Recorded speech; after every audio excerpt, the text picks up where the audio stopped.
Thanks, ladies and gentlemen, and boys and girls, for having me here today. We'll have a lot of fun through the course of the afternoon, I'm sure. Just going back to the book. I mean, you don't actually realise how lucky we are. I mean, I know that's spoken about a lot and talked about a lot around this great country of ours, Australia. But when you've had the chance to do what I do and travelled around the world and play cricket and seen different things and different cultures, you really do actually get a sense and a feeling of just how lucky we are. I mean, even just the parks and backyards and things that we have, most other countries don't have. So our ability to be able to get out there and play sport and have some fun is second to none anywhere in the world. So, and that's what the first part of my book's all about. It's all about my early days and my childhood and where I learnt the game and where I picked it up. And hopefully it's still the same way now, with young kids learning the game in the backyard and playing against their brother or their father, or with me it was my mother and sister were always involved as well. And whenever it was the summertime and the sun was out in Tasmania, which wasn't all that often, but whenever it was me in the backyard playing cricket, and then in the winter time it was running around with an Aussie rules ball. So that was the way I grew up.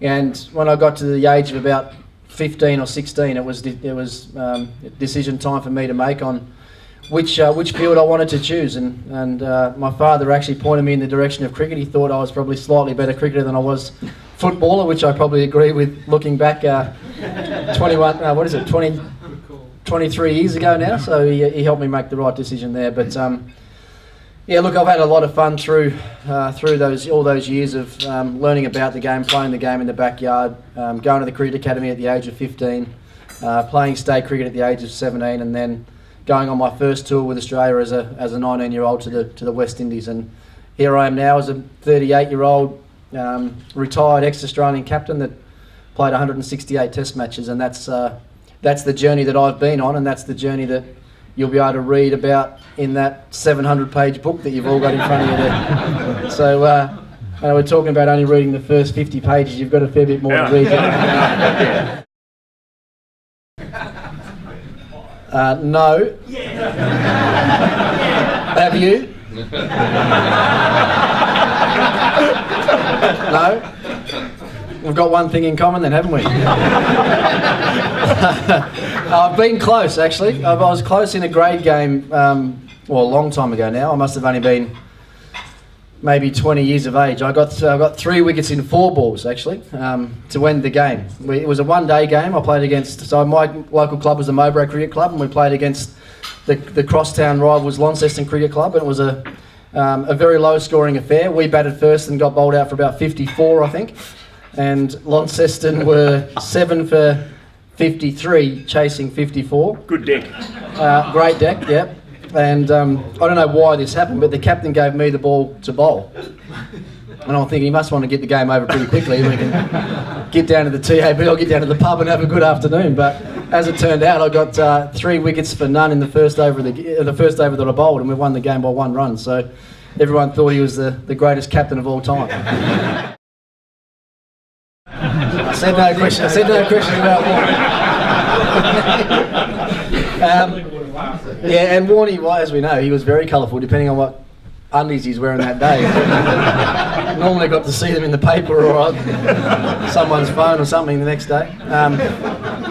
Look, Warnie was colourful, but he was colourful off the field. And the colourful characters of the game that were once there are sort of dying off pretty quickly. You look at the Merv Hughes type characters and the David Boones and those sort of players. They're not really around anymore. What about Davey Warner? I was going to say he tried to make a name for himself in England, Davey Warner, but it was only a glancing blow. So I said the only problem from modern cricket to back when I first started was that with Davey, he actually got a couple of games suspension for punching an Englishman in a nightclub. Back when I first started, if you did that, you would have got a 10-year contract. So. Yeah, so Davey's a little bit unfortunate there, but no, the characters of the game have died out. And it happens in all sport with the more the games become professional. And unfortunately, it's just a way of life that the more you're paid, the more public property you become. And that's, I think, we see that right through all sport now. I mean, rugby league's a great example. Some of the guys that have been here with Blake Ferguson's things, and being able to go out and have a beer and that sort of thing. I shouldn't have brought him up, should I? But a lot of the time, there's nothing wrong with that. They're not doing anything wrong. It's just someone takes a photo of you, and it's after midnight, and after 3 or 4, whatever it was. It just doesn't look good, and that's because they're highly paid athletes these days, and you just have to do the right thing all of the time. And going back to Davey's thing, I mean, Davey, and I read an article in the paper about him today. He hasn't had a break from high pressure cricket for 2.5 years. He hasn't had any time away from the game and training and preparation, and you can just see the decisions that he's making are because he hasn't had that release. And it's no coincidence to me now that he's been back home for a while. He's been living in his own house, and he's got a new chick and all this stuff. That he's actually started to get a few runs again. So his cricket's improved too. Lots of good things happening in his life. Michael Bevan's one that was an unbelievable talent. You guys know a lot about him down in this area as well. He played. He might have played maybe 20 Test matches, but he was a whole lot better player than that, and could have played a lot more. Before his time, there were guys like Jamie Siddons, Darren Lehman's another one that probably could have played a lot more cricket. Brad Hodge probably would be the last, really heavy run scorer that never got much of an opportunity to play for Australia. But even before that, Jamie Cox, and we used to have in Australia great depth with our batting talent, and we probably just haven't got that right at the moment. But as I said, if we start looking after our coaching structures better, and coaching them better at the ages where they need quality coaching, then I think we'll start producing some really good players again.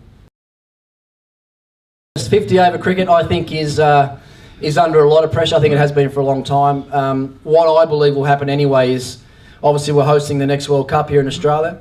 I think after that, I'm not sure we'll pay that much attention to one-day cricket here in this country because of how big the Big Bash has been. Big Bash has been huge. I think my feeling is that, say the boys now play maybe half a dozen T20 internationals a year and maybe 31 days, I reckon it might do the exact flip, and you'll play a lot more T20s and less one-day cricket.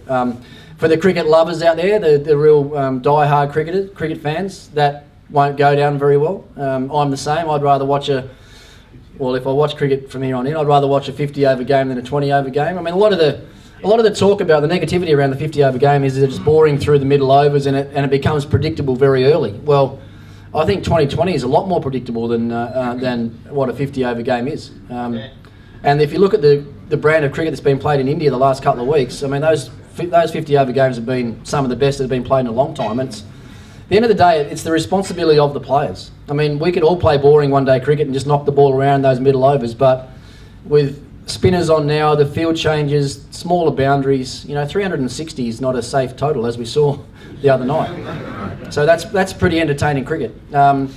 Second part of your question, Chris Rogers, is he one of the unlucky ones? Yeah, he probably is. He probably could have played more, but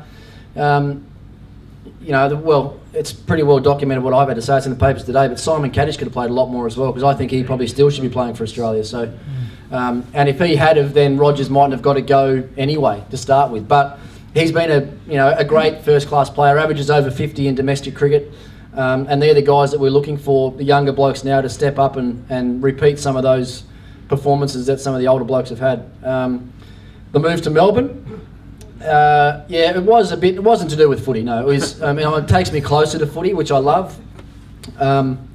It was, my management's based in Melbourne. Our charity foundation that my wife and I have is pretty much, the board are all based in Melbourne, so it takes us closer to them. My wife actually thinks it had a lot to do with the schools in the area where I live. I'm living in Brighton, but she doesn't know about this thing called the Sandbelt that's about 10 minutes away that has 7 or 8 of the best golf courses in the world in one little area. So I haven't told her about that yet, but she thinks, every time I take Emmy to school in the morning, I get back about 6 hours later and she can't get it. So she might catch on at some stage. But look, for me, it's more of Melbourne's more my sort of town, growing up in Tassie and growing up with a footy culture and stuff. Melbourne's, that's what it's all about down there. And I think, to be totally honest, it's probably a slightly easier city to live in than Sydney as well, as far as the travel and stuff. So that's the main reasons for our move. No, I think it was the right decision. I think you could even read in the papers that there was a lot of disharmony around the team, and I don't ever like to hear any news coming out about a team, especially negative news. I don't think we could afford to have waited any longer.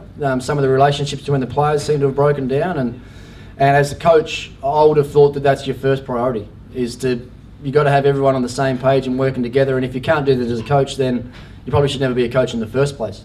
So timing of it, although it was just before the Ashes started, I think it had to happen then. It was no good waiting 2 or 3 test matches into the series and have things get worse and worse before they made it. Everyone probably regrets that decision. I understand they had to make a stand, and for the vice captain of the team, Shane Watson, to have not been the first one to get it in, just probably goes to show that maybe he wasn't ready for any leadership. So that could have been what they'd done. They could have just stripped him of the vice captaincy. And what happens a lot with rugby league players now, or other sports, Aussie rules, when they step out of line, they miss a game with a hamstring strain.